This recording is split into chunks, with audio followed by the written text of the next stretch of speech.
in your brain, interested in it being something that is an experience, something that you sort of encounter in the way in which, we're all superstitious in our own ways. And when something that rubs our superstition the wrong way, like it's something we feel in the body, or like, no, you don't put your hat on the table, like you don't understand, or your purse on the floor, like if you broke a mirror, like you need to go throw some salt at someone, I don't know, maybe that's something.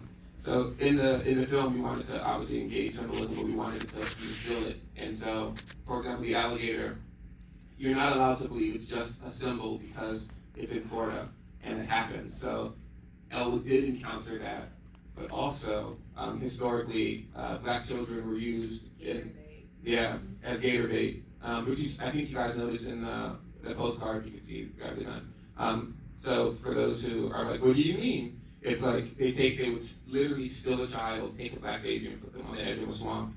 And when the alligator came out and chomped on the child, or right before, they would capture the alligator and use it for meat or use it for clothes. That's how they did this.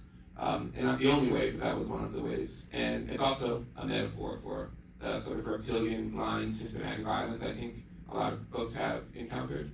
But the marble was found in the pocket of one of the boys, the Dozier School boys. So each one has, many different resonances. As you've seen here, it's not just like a marble in a kid's hand, it's like bouncing down the steps. It's a sonic element to it, it's an experiential element to it, it's a metaphor of going down the stairs. You see someone's shadow in the background, and so there's a lot there. And with the pennies too. Oh yeah, the penny was also found in the pocket of a young boy when he was exhumed. I'm not sure if you have a question about the actual Dozier School, but I'll just mention something. Yeah, so that they should know that the Nichols School is based on the Dozier School, right? Yeah.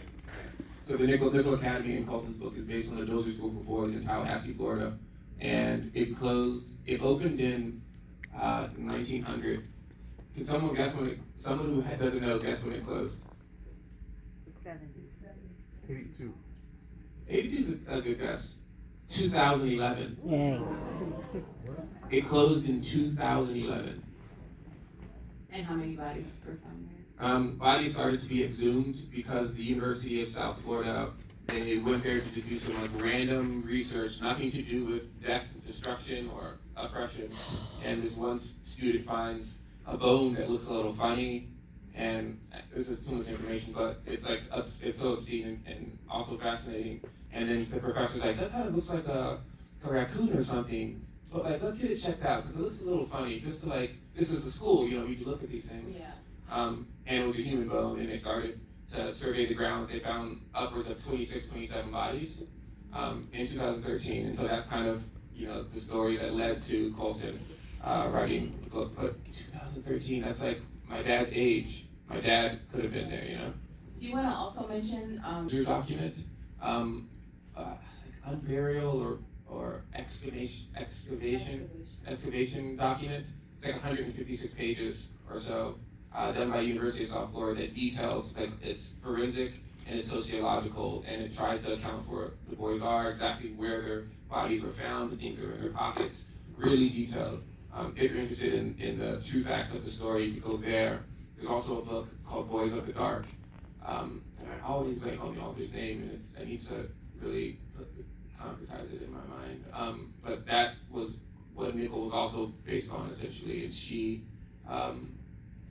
did the oral history and the conversation with the lawyer who represented the people. And so the documents that you see in there, all the ones that were they had that little grid, that black and white grid at the bottom that gives you the scale of the things. All those are taken from that Dozier document. So they're the real images. The images you see of the boys in the beating scene, those are images from the school. Those are of the boys that went there.